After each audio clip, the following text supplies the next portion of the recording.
গত ২-৩টা সেটে লস খাওয়ার পর চিন্তা ভাবনা করছিলাম যে খামারে আর কোনো মুরগি তুলবো না, কারণ যেই সেটটাই করতেছিলাম প্রত্যেকটা সেটেই আমার লস যাইতেছিল। গত 2টা সেটে আমার মোটামুটি 50 থেকে 60 হাজার টাকারও বেশি লস গিয়েছিল। কিন্তু পরবর্তীতে অনেক চিন্তা ভাবনা করার পর সিপি বাংলাদেশ কোম্পানি থেকে কন্ট্রাক্ট ফার্মিং হিসেবে ব্রয়লার মুরগি তুলে ফেললাম, আলহামদুলিল্লাহ। হ্যালো এভরিওয়ান, আসসালামু আলাইকুম। কি অবস্থা সবার? আশা করি সকলেই ভালো আছেন। জাহিদ এগ্রো পেজে আপনাদের সকলকেই স্বাগত। তো হঠাৎ করেই আজকে আমার খামারে ব্রয়লার মুরগি চলে আসছে, আলহামদুলিল্লাহ। মাঝখানে ভাবছিলাম যে ব্রয়লার মুরগি তুলবো না, তো কোম্পানি থেকে কল দিয়ে বলতেছে যে ভাই আজকে রাতে আপনার বাচ্চা পাঠিয়ে দিব, আপনি বুডিং চিজ গার্ড সবকিছু রেডি করে রাখেন। তো হঠাৎ করেই সবকিছু রেডি করার কারণে আমি ভিডিও করতে পারি নাই। তো সকালে বাচ্চা চলে আসছে, আলহামদুলিল্লাহ। তারা বাচ্চা এবং খাদ্য সবগুলো একসাথে পাঠিয়ে দিছে। বাচ্চাগুলো বুডিং এ রেখে আমি কিছুক্ষণ হিট দিয়ে নিলাম। তো এখন পানিগুলো দিতে হবে, তাই পানির নিচে আমি পেপার দিয়ে নিচ্ছিলাম যেন তারা নিচের জায়গাটুকু ভিজিয়ে না ফেলে। আপনারা সকলে বাচ্চা আসার পর বাচ্চাগুলো একটু বুডিং এর ভিতরে রেখে কিছুক্ষণ হিট দিয়ে নিবেন, তাহলে বাচ্চাগুলো চঞ্চল থাকবে। তো তারপর আমি চলে আসছিলাম আমার পানির পটগুলো ধোয়ার জন্য। তো পানির পটগুলো ধোয়ার পর আমি আমার বালতির মধ্যে একটু পানি ভরে নিলাম, যে পানিগুলো আমি এখন মুরগিকে খাওয়াবো। তো ব্রুডিং এ মুরগির ওষুধ হিসাবে আমি শুরুতে ব্যবহার করতেছিলাম এবিব্যাক, লাইসোবিট এবং ফ্লোরোফেনিকল।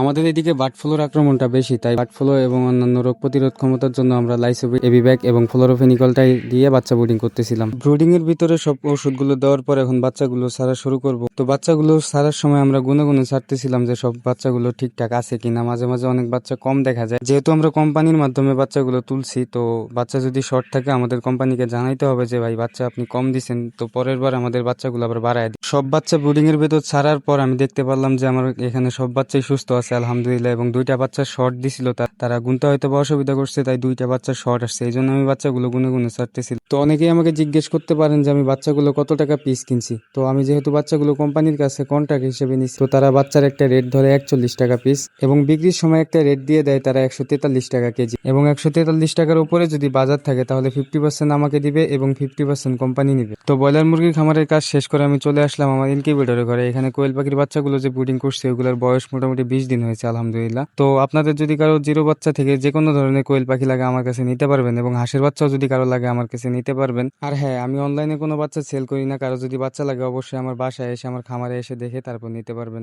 তো তারপর মোটামুটি সারাদিনের কাজ শেষ করে রাতের বেলায় একটু ব্রয়লার মুরগির খামারে খাদ্য দিতে হবে। তো খাদ্যগুলো আমি পেপারের উপরে যেখানে মনে করেন যে গ্যাপটা একটু বেশি আছে ওইখানে খাদ্যগুলো দিয়ে নিচ্ছিলাম, যেন পেপারের নিচে খাদ্যগুলো ঢুকে না যায়, তাহলে খাদ্যগুলো অপচয় হবে বেশি। তো অবশেষে খাদ্যগুলো দিয়ে দিলাম সুন্দরভাবে। তো দেখেন মাশাআল্লাহ বাচ্চাগুলো অনেক সুন্দরভাবে খাবারগুলো খাচ্ছে। তো আর একটা বিষয় আপনাদের ভুলে গেছি, আমি যে ওষুধগুলোর নাম বললাম এবিব্যাক, ফ্লোরোফেনিকল এবং লাইসোবিট, এই ওষুধগুলো আপনারা 1 থেকে 3 দিন চালাবেন। মানে প্রথমে যে বাচ্চার ব্রুডিং গুলো হবে এইভাবে 3 দিন চালাবেন। তো এই ছিল আজকের ভিডিও। সকলে আমার জন্য দোয়া করবেন, আমার খামারের জন্য দোয়া করবেন। আল্লাহ তাআলা যেন আমার খামারে বারাকা দান করেন। আসসালামু আলাইকুম।